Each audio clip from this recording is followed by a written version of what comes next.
Hello dear, welcome करता हूं आप सभी को यूट्यूब चैनल। बहुत ही शानदार आपके एक वीडियो लेकर आए हैं, वह आपके सेकेंड ईयर का है, समझ गए। जीएनएम सेकेंड ईयर का है। इससे पहले हम विभिन्न प्रकार के उपचार के बारे में बताए थे कि ये जो है उपचार कौन कौन से है मेंटल हेल्थ रोगियों के लिए। तो मेंटल हेल्थ रोगियों के लिए विभिन्न प्रकार के उपचार बताए थे। उसमें एक थेरेपी वाला था जिसको हम लोग ईसीटी के बारे में जाने थे। तो इस ईसीटी के बारे में हम लोग आज डिटेल से पढ़ेंगे। तो यहाँ पे आपके सामने में है, ईसीटी को इलेक्ट्रोकन्वल्सल थेरेपी यानी उपचार कहते हैं, समझ गए। यह एक दैहिक उपचार विधि है। मतलब यह क्या है, यह एक आपका कहा जाए तो यह एक विद्युत धारा के उपयोग करके, इलेक्ट्रिक करंट के उपयोग करके यह एक उपचार में लाया जाता है, जिसमें आपको आर्टिफिशियल सीजर मतलब कृत्रिम रूप से दौरा उत्पन्न किया जाता है, समझ गए। इसका मुख्य मकसद यही रहता है कि जब कोई पेशेंट बहुत ज़्यादा खतरनाक स्थिति में हो जाता है तो पेशेंट के अंदर एक कृत्रिम दौरा उत्पन्न करने के लिए इसमें 2 इलेक्ट्रोड का सहायता लिया जाता है, समझ गए। जैसे मान गए एक मशीन है, इस मशीन से जो है 2 इलेक्ट्रोड निकलता है, समझ गए। 2 इलेक्ट्रोड निकलता है, एक इलेक्ट्रोड ए हो गया, एक इलेक्ट्रोड ए हो गया। ये मशीन जब शुरू होता है तो इसमें इलेक्ट्रिक करंट प्रवाहित होने लगता है और यह ब्रेन जो इलेक्ट्रोड होता है यह मस्तिष्क के जो है टेम्पोरल क्षेत्र पर, टेम्पोरल लोब पर जो है लगाया जाता है, समझ गए। कहाँ लगाया जाता है? टेम्पोरल लोब पर लगाया जाता है। और यह टेम्पोरल लोब पर लगाने के बाद यह जो है व्यक्ति के अंदर ग्रेंडमल सीजर उत्पन्न करता है, समझ गए। ग्रेंडमल सीजर उत्पन्न करता है, समझ गए। कुछ देर के लिए दौरा उत्पन्न करता है, झटका उत्पन्न करता है पेशेंट के अंदर, समझ गए। तो यही ईसीटी होता है। ईसीटी एक जो है ईसीटी एक इलेक्ट्रिकल उपचार है, एक दैहिक उपचार विधि है जिसमें आर्टिफिशियल कृत्रिम रूप से दौरा उत्पन्न करने हेतु जो है इसमें ईसीटी का इस्तेमाल जो है किया जाता है, जिसमें 2 इलेक्ट्रोड के सहायता से ब्रेन का जो टेम्पोरल लोब होता है, टेम्पोरल क्षेत्र होता है, उस पर 2 इलेक्ट्रोड के सहायता से जो है वहाँ पे ग्रेंडमल सीजन उत्पन्न किया जाता है, समझ गए। तो ये चीज़ें ग्रेंडमल सीजर को जो है हम लोग टॉनिक क्लोनिक जो है सीजर भी कहते हैं, समझ गए। क्लोनिक टॉनिक सीजर भी कहते हैं। तो इस सीजर को ध्यान में रखिएगा। और यही सीजर आर्टिफिशियल सीजर होता है। अब देख सकते हैं ब्रेन में कहाँ पे लगाते हैं। तो ये जो होता है, जो हम देते हैं ईसीटी, मुख्यतः 2 प्रकार से दिया जाता है। एक यूनिलेटरल दिया जाता है और एक बाईलेटरल दिया जाता है, समझ गए। बाईलेटरल जो होता है वह कान और आँख दोनों के बीच में एक इलेक्ट्रोड को दोनों के बगल में लगाया जाता है, समझ गए ना। यहाँ पे देख लीजिए, इसी वाले जगह पर एक इलेक्ट्रोड लगाया जाता है और एक इलेक्ट्रोड जो है आपको उस साइड से रहता है, समझ गए। जबकि यूनिलेटरल होता है तो वह दोनों आँखों के बीच में भी एक होता है और एक ऊपर में लगाया जाता है, समझ गए। तो ये हो गया आपका। उसके बाद एक और है बाईफ्रंटल। बाईफ्रंटल होता है जिसमें दोनों फ्रंट में ही इलेक्ट्रोड को लगाया जाता है, समझ गए। यानी अलग अलग पोजीशन 2 इलेक्ट्रोड होता है। दोनों इलेक्ट्रोड अगर बाईलेटरल अगर प्रकार से ईसीटी दिया जाएगा तो दोनों में, दोनों साइड से जो है आपको इलेक्ट्रोड लगा दिया जाता है, समझ गए। दोनों कान और आँख के बीच में यहाँ पे, ओके। अगर यूनिलेटरल होगा तो एक जो है आपके बगल में होगा और एक ऊपर लगाया जाता है, समझ गए। फ्रंटल होगा, बाई फ्रंटल, तो दोनों जो है सामने ही लगाया जाएगा और लगाने के बाद उसमें इलेक्ट्रिक करंट दिया जाता है, समझ गए। ये देख लिए। अब बात आता है कि हम ईसीटी का उपयोग कहाँ करेंगे, कहाँ क्या क्या कंट्रा इंडेक्शन एक होता है, इंडेक्शन एक होता है कंट्रा इंडेक्शन। इंडेक्शन मतलब निर्देश होता है, संकेत कि हम कहाँ ईसीटी का उपयोग कर सकते हैं। और कंट्रा इंडेक्शन होता है कि कहाँ पे नहीं करेंगे, मीन्स कहाँ पे निषेध है ईसीटी करना, समझ गए ना।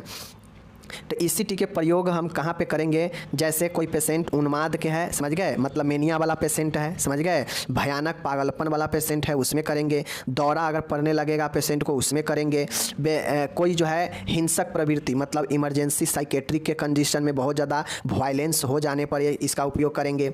आत्महत्या, अगर ऐसा लगे कि कोई पेशेंट बहुत ज़्यादा दिमागी रूप से संतुलित नहीं है और वह आत्महत्या कर सकता है तो उस कंडीशन में भी यह दिया जाता है। मूर्छा, स्टूपर होने पर भी इसका उपयोग करते हैं। बहुत ज़्यादा उत्तेजन अवस्था होने पर भी इसका उपयोग करते हैं, समझ गए। स्किज़ोफ्रेनिया में भी उपयोग करते हैं। बाइपोलर डिसऑर्डर में भी इसका उपयोग करते हैं। बाइपोलर मतलब जिसमें डिप्रेशन और मेनिया दोनों के लक्षण हो, समझ गए। आत्महत्या का भय अगर सता रहा है किसी पेशेंट में तो उसको भी जो है ये दिया जाता है। डिप्रेशन रोगियों जो दवाई ले रहा हो और उसका कोई परिणाम न मिला हो अच्छा, तो उसके बाद यह थेरेपी यूज करते हैं, समझ गए। मतलब कोई पेशेंट डिप्रेशन का है, वो दवाई ले रहा है लेकिन ठीक नहीं हो रहा है तो उसको ईसीटी देते हैं, समझ गए।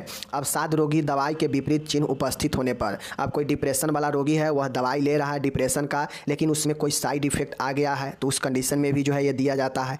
जल्दी परिणाम अगर मान गए इन सभी उपचार जैसे दवाई हो गया, साइकोथेरेपी हो गया, ये सबसे अगर उपचार नहीं मिल रहा है तो जल्दी प्राप्त करना है उपचार, तो यह ईसीटी लाभकारी होता है। मंद बुद्धि के दौरान अगर डिप्रेशन आ रहा है तो उस कंडीशन में भी, समझ गए, कोई ऐसा मरीज है जो अपने उपचार में कोई दूसरे उपचार में कोऑपरेट नहीं कर रहा है, समझ गए, अनकोऑपरेटिव है, तो उस कंडीशन में भी जो है उसको ईसीटी दिया जाएगा। तो ये सब ईसीटी का संकेत होता है। कहाँ कहाँ देंगे देख लीजिए। खासकर इतना ध्यान रखिए कि ईसीटी जो होता है नॉर्मल मानसिक समस्या में नहीं दिया जाता है। नॉर्मल मतलब जैसे चिंता हो गया, फोबिया हो गया, समझ गए, मतलब नॉर्मल कोई बीमारी है, हल्का अगर डिप्रेशन रहेगा उसमें भी नहीं देंगे, समझ गए, नींद की समस्या है उसमें भी नहीं देंगे। मतलब अगर हल्का पलका अगर पेशेंट में अगर समस्या है मानसिक रोग का तो उस कंडीशन में ईसीटी नहीं दिया जाता है, समझ गए।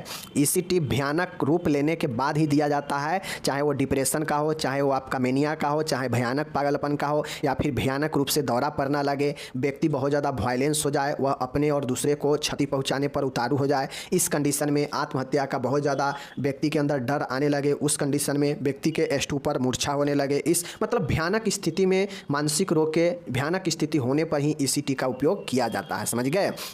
चाहे वो भयानक स्थिति किसी भी चीज़ का हो, स्किज़ोफ्रेनिया हो, बाइपोलर डिसऑर्डर हो, सुसाइड का हो, या फिर डिप्रेशन के मामले में दवाई ले रहा है लेकिन उसका कोई लाभ नहीं मिल रहा है तो उस कंडीशन में भी दिया जाता है, समझ गए।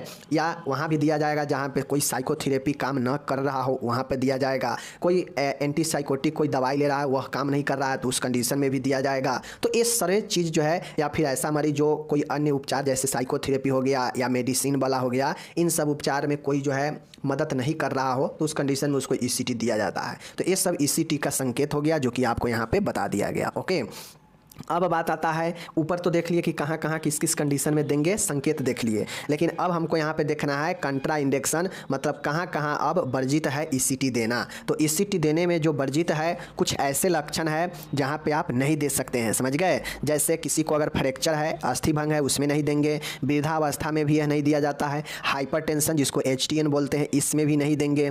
प्रेगनेंसी में भी नहीं दिया जाएगा, समझ गए। हृदय घात हो मतलब हार्ट फेलुअर में भी नहीं दिया जाएगा। हृदय पेशीय रोध गलन मतलब हार्ट से रिलेटेड कोई रोग होगा तो नहीं दिया जाएगा।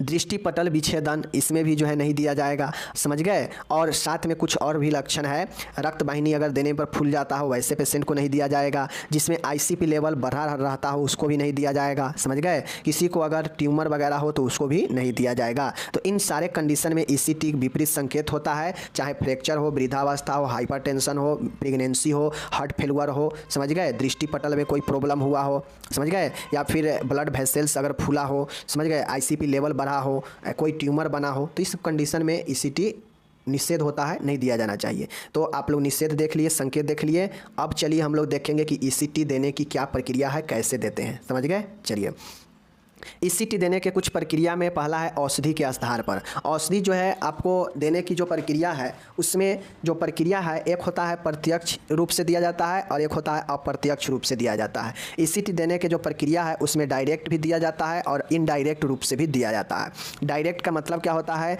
कि इस प्रक्रिया में रोगी को बिना बेहोश किए ही ईसीटी दी जाती है। यह संशोधित ईसीटी से अधिक प्रभावी है, परंतु इसके सर्व प्रभाव अधिक होते हैं। डायरेक्ट ईसीटी के मतलब होता है कि जब ईसीटी हम लोग देने की जब प्रक्रिया देखते हैं ना, तो हम ये सोचते हैं कि ईसीटी कितने तरीके से देते हैं। तो ईसीटी जो देने का जो तरीका है, जो विधि है, उसमें पहला है औषधि के आधार पर। औषधि के आधार के मतलब कि औषधि देंगे उस समय भी ईसीटी दे सकते हैं और बिना औषधि के भी ईसीटी देते हैं। औषधि का मतलब होता है कि जैसे सर्जरी में पेशेंट जाता है तो उसको बेहोश करके सर्जरी किया जाता है ना, बिना बेहोशी के पेशेंट सर्जरी होता है, नहीं होता है।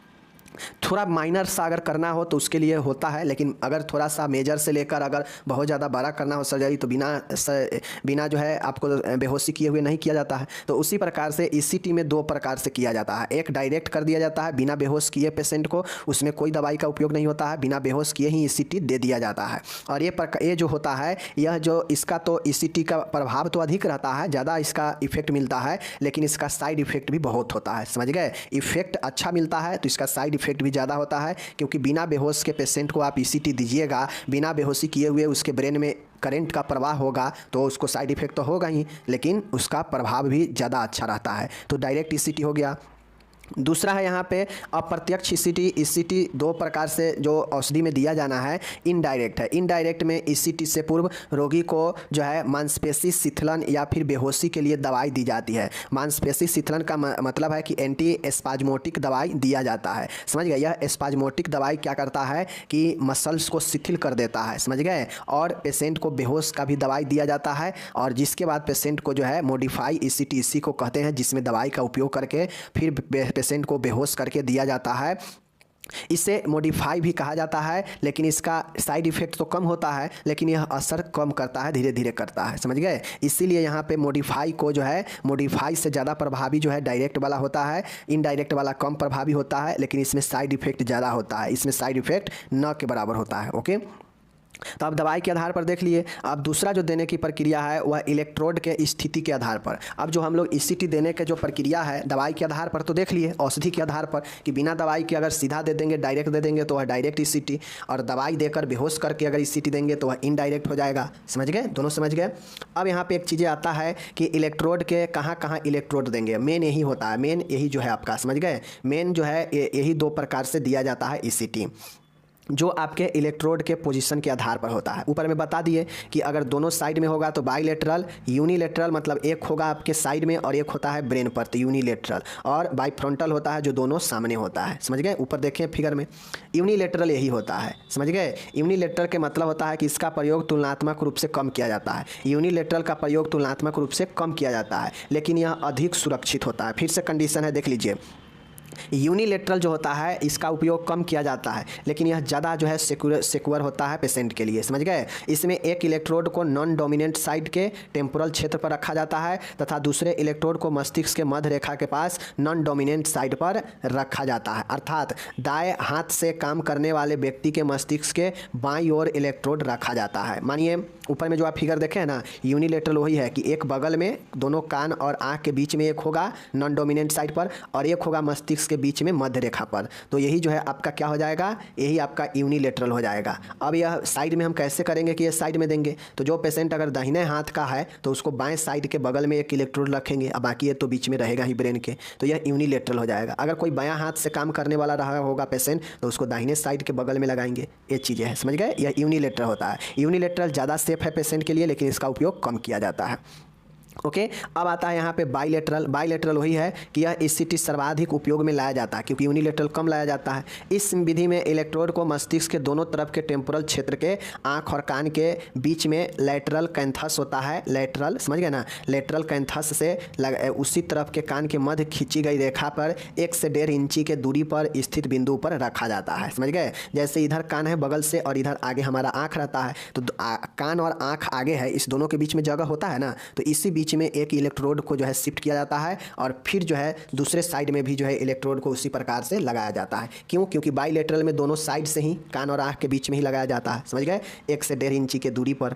तो यही हमारा क्या होता है, लगाया कहा जाता है लेटरल कैथस, मतलब दोनों के बीच जो जगह होता है वह लेटरल कैथस पर लगाते हैं, समझ गए। और यही टेम्पोरल लोब पर लगाते हैं, चीज़ों को समझिएगा। मस्तिष्क के दोनों तरफ टेम्पोरल क्षेत्र में लगाते हैं, टेम्पोरल लोब में जो आँख और कान के बीच में होता है लेटरल कैथस, उसी पर लगाते हैं, समझ गए। अब ये बाईलेटरल दोनों साइड से, यूनिलेटरल होगा तो एक साइड से और एक मस्तिष्क के बीच में, समझ गए। यही दो प्रकार है। सर्वाधिक उपयोग बाईलेटरल का होता है, समझ गए, लेकिन सबसे ज़्यादा सेफ का बात कहेगा तो यूनिलेटरल होता है। ओके, चलिए अब यह काम कैसे करता है, मतलब ईसीटी काम कैसे करता है, इसका मैकेनिज्म क्या है, चलिए इसके क्रिया विधि को देखते हैं। अब जब भी इलेक्ट्रोड हम शिफ्ट कर देते हैं तो हम ये देखते हैं कि पेशेंट को कितना ईसीटी देना है। अब ऐसा थोड़ी ना है कि एक बार इलेक्ट्रोड उसके मस्तिष्क पर लगा देंगे और इलेक्ट्रिक करंट जो है पास करते रहेंगे ब्रेन में, पेशेंट डेथ कर जाएगा। इतना कम सेकेंड के लिए दिया जाता है ना कि आप समझ भी नहीं सकते हैं। ईसीटी का उच्चतम प्रभाव 5 से 10 बार ईसीटी देने के बाद प्राप्त होता है। एक बार झटका देता है तो वह कुछ सेकेंड के लिए ही दिया जाता है, समझ गए। तो 5 से 10 जो ईसीटी देगा तब जाके पेशेंट को जो है अच्छा प्रभाव मिलता है। लेकिन अगर किसी को बहुत दिनों से स्किज़ोफ्रेनिया के पेशेंट है तो उसको 20 से 25 ईसीटी की आवश्यकता, मतलब एक अगर नॉर्मल डिप्रेशन वगैरह का अगर पेशेंट है, पागल उगल का है, तो उसको 5 से 10 ईसीटी हम देंगे 5 से 10 बार, तो उसको जो है अच्छा प्रभाव मिलेगा। लेकिन जैसे ही वह क्रोनिक वाला सिजोफ्रेनिया वाला पेशेंट होगा तो उसको 20 से 25 ईसीटी की आवश्यकता होगा, समझ गए। ईसीटी सप्ताह में 3 बार 3 बार प्रयोग की जा सकती है। अधिकतम सप्ताह में ECT का प्रयोग 3 बार आप कर सकते हैं अल्टरनेट कर करके, समझ गए। तो यह ECT का हो गया आपका क्या चीज़, ECT का फ्रीक्वेंसी, मतलब कितना ECT हमको देना चाहिए, समझ गए। जब भी आएगा पेशेंट उसको 5 से 10 ECT दिया जाएगा नॉर्मल वाले को। अगर क्रोनिक सिजोफ्रेनिया वाला होगा तो उसको 20 से 25 ECT की आवश्यकता होगा, और यह ECT सप्ताह में 3 बार से ज़्यादा नहीं दिया जाएगा। ओके, तो यह हो गया फ्रीक्वेंसी, मतलब कितना मिलना चाहिए। अब होता है यहाँ पे ECT के तकनीक हेतु आपको कुछ तैयारियाँ करना पड़ता है। आप मानिए एज ए नर्स है, ECT कैसे दिया जाता है, कितना दिया जाता है, ये हो गया। लेकिन अब हमको देखना है ECT किसी मरीज को हम देंगे तो उसको कैसे तैयार करना है, समझ गए ना। तो ECT हेतु तैयारी करना पड़ता है, ECT तकनीक के लिए कुछ चीज़ें का तैयारी करना पड़ता है, समझ गए। चलिए देखते हैं। पहला है अनुमति लेना। अनुमति लेने का मतलब होता है, यहाँ पे देखिएगा, अनुमति लेने का मतलब होता है पेशेंट को कि सर्वप्रथम रोगी या उसके संबंधियों से ECT उपचार की अनुमति प्राप्त करनी जरूरी होती है। पहला पॉइंट यही है कि जिस प्रकार से सर्जरी में हम सर्जरी करने से पहले पेशेंट के घर वालों पेरेंट्स से लिखित सहमति लेते हैं, उसी प्रकार से रिटन कंसेंट जो है आपको यहाँ भी लेना पड़ता है। चूँकि यह ECT एक जोखिम भरा होता है, इसलिए हम इसका जो है रिटन कंसेंट जो है पेशेंट के पेरेंट्स से लेते हैं। पहला अनुमति लेना तैयारी करने में। दूसरा है ECT रूम के हम लोग तैयारी करते हैं। जिस प्रकार से सर्जरी का तैयारी होता है ना, उसी प्रकार से ECT रूम का भी तैयारी करते हैं। इसमें इमरजेंसी उपकरण के साथ साथ ECT रूम में सभी चीज़ें होनी चाहिए ECT रूम के तैयारी में, जैसे ऑक्सीजन सिलेंडर होनी चाहिए, सक्शन करने वाला एपार्टस होनी चाहिए, फेस मास्क होनी चाहिए, रिससिटेशन एपार्टस होनी चाहिए, एनेस्थेटिक अप्लियांस होनी चाहिए, इमरजेंसी ड्रग होनी चाहिए, एम्बुलेंस बैग एम्बू बैग होनी चाहिए, और BP एपार्टस होनी चाहिए। और ये सब का जो है जरूरी इमरजेंसी में पड़ सकता है, क्योंकि जिस प्रकार से सर्जरी के लिए पेशेंट को तैयारी किया जाता है, सभी सामान रखा जाता है सर्जरी रूम में OT में, उसी प्रकार से ECT रूम में भी ये सारे सामान होना बहुत ज़रूरी होता है, समझ गए। आगे चलिए। तीसरा है ECT के लिए अब रूम तैयारी कर लिए, अब सारा सामान हो गया पास में, रिटन कंसेंट हम ले लिए, लिखित सहमति ले लिए। अब हम क्या करेंगे कि ECT के तैयारी के तकनीक में रोगी को अब तैयार करेंगे। तो अब रोगी को तैयार करने के लिए हम क्या करते हैं कि जितने भी दवाई देना होता है ECT पहले से, जो दवाई वो सारे दवाई जो है हम देते हैं। जैसे ECT से 30 मिनट पहले यानी आधा घंटा पहले एट्रोपिन सल्फेट जो है ये सब क्यूटेनियस मार्ग से 1 GM समझ गए ना दी जाती है, जिससे स्रावित पदार्थों घट जाती है, मतलब मुंह से जो सिक्रेशन हो वह घट जाता है। क्यों? क्योंकि ECT देने वक्त अगर मुंह से सिक्रेशन निकलेगा तो गड़बड़ होगा, तो इसीलिए एट्रोपिन पहले दिया जाता है 1 GM, समझ गए, ताकि पेशेंट के सिक्रेशन कम जाए, समझ गए, और हृदय संकुचन में असमानता से सुरक्षा प्राप्त हो। ओके। ECT से पूर्व रोगी को एनेस्थेटिक के रूप में थियोपेंटल सोडियम IV मार्ग द्वारा दिया जाता है। अब आप ऊपर देखे हैं कि पेशेंट को औषधि दिया जाता है, बेहोशी किया जाता है, तो बेहोशी के लिए थियोपेंटल सोडियम इंट्रावेन के माध्यम से देते हैं। पहला मुंह से सिक्रेशन को कम कराने के लिए एट्रोपिन देंगे 1 GM, और उसके बाद जो है हम लोग क्या करते हैं थियोपेंटल एनेस्थेटिक बेहोशी के लिए देते हैं, जो थियोपेंटल सोडियम IV के रूप में। ओके, ये हो गया। उसके बाद ECT से पूर्व ही रोगी के शरीर को रिलैक्स करने के लिए, अवस्था में लाने के लिए सुसिनाइल कोलाइन 0.3 ml से 0.5 ml तक IV द्वारा दिया जाता है। शरीर की विश्राम अवस्था व ECT के दौरान ऑक्सीजन डिमांड बढ़ जाता है, जिससे सेरेब्रल हाइपोक्सिया हो सकता है, मीन्स ब्रेन में ऑक्सीजन की कमी हो सकता है, समझ गए। अतः O2 थेरेपी द्वारा इसको रोका जाता है। जब हम व्यक्ति को जो है IV मार्ग से विश्राम, बॉडी को रिलैक्स करने के लिए अगर हम दवाइयाँ देंगे ना इतना ml तक IV मार्ग से, तो पेशेंट को रिलैक्स होने पर जो है उसे ऑक्सीजन की डिमांड बढ़ जाता है, और यह ऑक्सीजन आप पूर्ति नहीं करेंगे तो क्या होगा, सेरेब्रल हाइपोक्सिया हो सकता है, ब्रेन में ऑक्सीजन की कमी हो सकता है। तो उसके लिए इससे जो है हम लोग O2 थेरेपी भी देंगे। तो रोगी को तैयार करने में 3 दवाइयाँ याद रखिएगा। पहला सिक्रेशन को कम करने के लिए एट्रोपिन 1 GM देते हैं। ओके। उसके बाद जो है ECT को जो है देने से पहले एनेस्थेटिक दवाई थियोपेंटल सोडियम IV मार्ग से देंगे। ओके। आगे हम लोग देखेंगे, अब हमको बॉडी को रिलैक्स करना है, पेशेंट को नॉर्मल करने के लिए दवाई दे देते हैं, जिससे शरीर कोई हलचल ना करे, विश्राम की अवस्था में आ जाए, तो उससे सुसिनाइल कोलाइन देते हैं, और यह 0.3 ml से 0.5 ml IV से देंगे, और बॉडी को रिलैक्स कर देता है। यह दवाई रिलैक्स करने से हो सकता है बॉडी में ऑक्सीजन का डिमांड बढ़ जाए, तो इसके लिए O2 थेरेपी देते हैं। अगर नहीं दीजिएगा तो ब्रेन में ऑक्सीजन की कमी से हाइपोक्सिया हो सकता है, सेरेब्रल हाइपोक्सिया। ओके।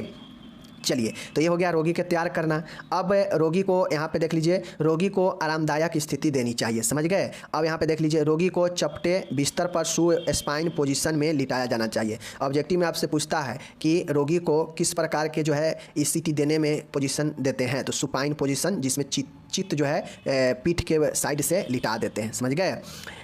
अब जो स्पाइनल होता है उसमें फ्रैक्चर हो सकता है झटका लगने से, पेशेंट के अंदर दौरा आने से, तो उसको रोकने के लिए, फ्रैक्चर को रोकने के लिए जो है नीचा तकिया लगा देते हैं, समझ गए। ईसीटी के दौरान वायु मार्ग को बनाए रखने के लिए, जीभ को काटने से बचाने के लिए माउथ गैग का उपयोग करना चाहिए। जो मुंह में लगा देने से मुंह खुला रहता है और उसमें हवा जाते रहेगा और मुंह पर मुंह नहीं बैठेगा और जीभ भी नहीं कटेगा। माउथ गैग जो है लगा दिया जाता है, जिससे पेशेंट का मुँह खुला रहता है, बैठता नहीं है, समझ गए। क्योंकि ईसीटी देने से झटका लगेगा, दौरा पड़ेगा, तो हो सकता है पेशेंट का मुंह, दांत पे दांत बैठ जाए, जीभ भी कट सकता है, या फिर ऑक्सीजन का दिक्कत हो जाएगा, मुंह बंद हो जाएगा। तो इसलिए उसमें माउथ गैग लगा देते हैं ताकि मुंह खुला रहे, समझ गए। रोगी को गर्दन को सहारा प्रदान करने के लिए कोई सपोर्टिव डिवाइस लगा देते हैं। तो ये सारा चीज़ें पोजीशन के लिए काम करते हैं कि पेशेंट को अच्छा अनुभव हो, ज़्यादा दिक्कत ना हो पोजीशन में, समझ गए। तैयारी करने में ही इलेक्ट्रोड को सही स्थिति में लगाएं। इलेक्ट्रोड को जहां आपको लगाना है उस इलेक्ट्रोड में देखिएगा ईसीजी करता है, तो ईसीजी करने में लुब्रिकेंट लगाता है ना, तो उसी प्रकार से आपको इलेक्ट्रोड में भी लुब्रिकेंट लगा कर ही टेम्पोरल क्षेत्र में जहाँ लगाना है वहाँ पर लगाना होगा। बाकी जो क्षेत्र है सिर का वह सूखा होना चाहिए, समझ गए। तो लुब्रिकेंट सिर्फ जो आपका इलेक्ट्रोड है उसी में प्रयोग करके लगाएंगे, बाकी क्षेत्र को सूखा रखेंगे। छठा है रोगी में सीजर उत्पन्न करना व उसका अवलोकन करना। अब जब सारा चीज़ आप लगा देंगे, पेशेंट को तैयारी भी कर दिए, दवाई दे दिए, पेशेंट को लिटा दिए अच्छे पोजीशन में, अब उसके बाद पेशेंट को आप क्या किए, अब आपको क्या करना है, करंट पास करना है और उस सीजर को, जो सीजर उत्पन्न होगा पेशेंट में, ग्रैंडमल सीजन, वो आर्टिफिशियल सीजर जो इलेक्ट्रिक करंट पास होने के बाद उसका अवलोकन करना है, देखना है कि कितना जो है व्यक्ति हलचल कर रहा है या क्या कर रहा है। रोगी को औषधि देने के 30 मिनट बाद 70 से 130 वोल्ट का करंट जो है 0.6 से 1 सेकेंड के लिए प्रवाहित कर दे। देख लीजिए कितना जो है आपका कम समय के लिए प्रवाहित किया जाता है। अगर 1 मिनट प्रवाहित कर दिया जाएगा तो पेशेंट स्वाहा हो जाएगा, समझ गए। अगर किसी व्यक्ति के ब्रेन में एक मिनट के लिए अगर 70 से 130 वोल्ट का अगर करंट प्रवाहित करेगा तो बचेगा नहीं। तो देख लीजिए 0.6 से लेकर 1 सेकेंड तक जो है आपको इतना ही समय में जो है, मतलब 1 सेकेंड से भी कम समय के लिए यह करंट को प्रवाहित किया जाता है, समझ गए। प्रवाहित करने के बाद इससे व्यक्ति में ग्रैंडमल सीजर उत्पत्ति होती है और ये जो है आपको अलग अलग फेज में होता है। यह ग्रैंडमल सीजर जो 0.6 से 1 सेकेंड तक जो हम इलेक्ट्रिक करंट जो देंगे, ये कौन कौन से जो है आपके फेज में आपके सीजर उत्पन्न करता है। तो ये ग्रैंडमल सीजर जो होता है ना, इसी ग्रैंडमल सीजर को हम लोग क्लॉनिक, समझ गए ना, इसी को क्लॉनिक जो है हम लोग सीजर कहते हैं, समझ गए। इसकी अवधि लगभग 1 सेकेंड तक होती है। इसमें निम्न लक्षण पाए जाते हैं। क्या होते हैं इसमें? निम्न लक्षण होते हैं। क्लॉनिक फेज में होता है कि पेशेंट को 1 सेकेंड तक यह दिया जाता है। यह जो है यहाँ पे पेशेंट का जो पुतली होता है एकदम स्थिर हो जाता है, बॉडी धनुषाकार की स्थिति में दिखने लगता है, मुट्ठी एकदम बंद हो जाता है, त्वचा नीला पड़ जाता है, समझ गए। तो क्लॉनिक फेज में पेशेंट को जो है ये जो है आपके दिया जाता है, समझ गए। क्लॉनिक फेज में बहुत कम समय के लिए ही जो है आपके दिए जाते हैं यह वाले करंट, 1 सेकेंड तक मात्र। जैसे ही करंट प्रवाहित होता है व्यक्ति में, व्यक्ति अपना शरीर के पुतली एकदम जो है स्थिर हो जाता है, बॉडी धनासुकार हो जाता है, धनुषाकार, और बंद मुट्ठी, एकदम हाथ मुट्ठी बंद हो जाता है व्यक्ति का, और त्वचा नीला हो जाता है। तो यह क्लॉनिक फेज में दौरा पड़ने पर होता है। ओके, दूसरा फेज होता है जो इसकी समान अवधि 35 से 40 सेकेंड की होती है। इसमें निम्न लक्षण दिखाई देते हैं, जैसे प्लेंटर फ्लेक्शन, मतलब तलवा जो है एकदम लगेगा, सुन्नपन हो जाता है, मांसपेशियों में संकुचन व शिथिलन हो जाता है। प्लेंटर फ्लेक्शन होता है, मांसपेशी एकदम संकुचित और शिथिल हो जाता है। उसके बाद जो है ब्लेफेरोस्पाज्म हो जाता है पेशेंट के अंदर, और मध्यम प्रकार के जो पेशियाँ होता है उसमें, मतलब ये जो टॉनिक फेज होता है ना, यहाँ पे पेशेंट में ज़्यादातर मसल्स में समस्या, मसल्स जो है संकुचन, उसमें जो है ऐंठन टाइप से और सुनपन टाइप से जो है हो जाता है इस प्रकार के टॉनिक फेज में, समझ गए। तो 2 प्रकार के फेज में यह करंट होता है, जाता है, एक क्लॉनिक फेज और एक टॉनिक फेज। क्लॉनिक फेज बिल्कुल कम समय के लिए होता है, 1 सेकेंड के लिए। टॉनिक फेज 35 से 40 सेकेंड का होता है, जिसमें ज़्यादा देर देने से मांसपेशिया में ये सारे चीज़ें आ जाता है, समझ गए, लक्षण दिखाई देते हैं। रही बात यहाँ पे एक और होता है रिलैक्सन फेज। रिलैक्सन फेज का मतलब ही होता है कि इसमें रोगी पूर्णतः ईसीटी के बाद विश्राम स्थिति में रहता है। अब इसमें रिलैक्सन फेज में होता है कि जो व्यक्ति होता है जिसको ईसीटी दिया जाता है वह बिल्कुल रूप से रेस्ट पोजीशन में आ जाता है, बिल्कुल विश्राम में आ जाता है, और उसी को रिलैक्सन फेज कहते हैं। तो 3 फेज याद रखिएगा, ईसीटी देने में 3 फेज होते हैं, क्लॉनिक फेज और टॉनिक फेज और रिलैक्सन फेज। ओके, चलिए कहता है ईसीटी के कारण उत्पन्न जटिलताएं, complication due to ECT. ECT के कारण व्यक्ति में क्या क्या समस्या आ सकते हैं, क्या क्या जटिलता हो सकते हैं, जैसे ब्रेन मेमोरी का लॉस होना, एमनेसिया, समझ गए।